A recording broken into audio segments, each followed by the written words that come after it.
আজ আমরা আছি ঐতিহাসিক মেট্রোপলিটন স্কুলে। আজকের আলোচনা আনকার তন্ময় ঘোষ। প্রশ্ন আপনার, উত্তর আমার। আজকের ভারতবর্ষে সংসদীয় রাজনীতিতে তথা বাংলায় মহিলাদের ভূমিকা কি? নারী স্বাধীনতা অন্যতম একটা বড় চর্চার বিষয়। মায়েরা আছেন তাই আমরা পৃথিবীতে আছি।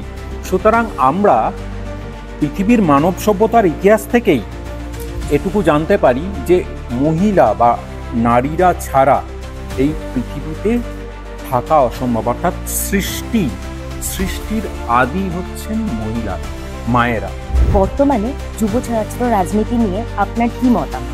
দেখো, ছাত্র এবং যুব রাজনীতির দুই মূল স্তম্ভ।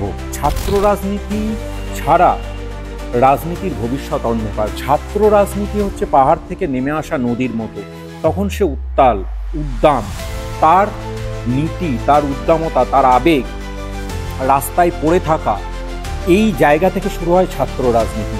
আপনি কি মনে করেন বেকারত্ব কোনো ইস্যু? আমি একজন সাধারণ নাগরিক হিসেবে আপনাকে জিজ্ঞেস করছি।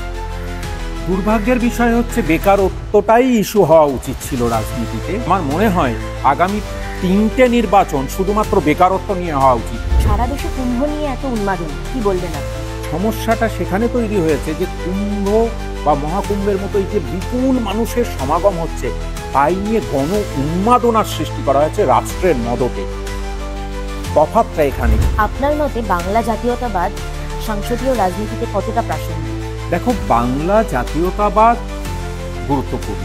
আমি বলছি আমাকে আমার মতো বাঁচতে দাও, আর তোমরাও তোমাদের মতো বাঁচো। সহাবস্থান হতে পারে। বাঙালি জাতিসত্তা নিশ্চিতভাবে পশ্চিমবঙ্গের রাজনীতিতে 2026-এ অন্যতম নির্ণায়ক ভূমিকা।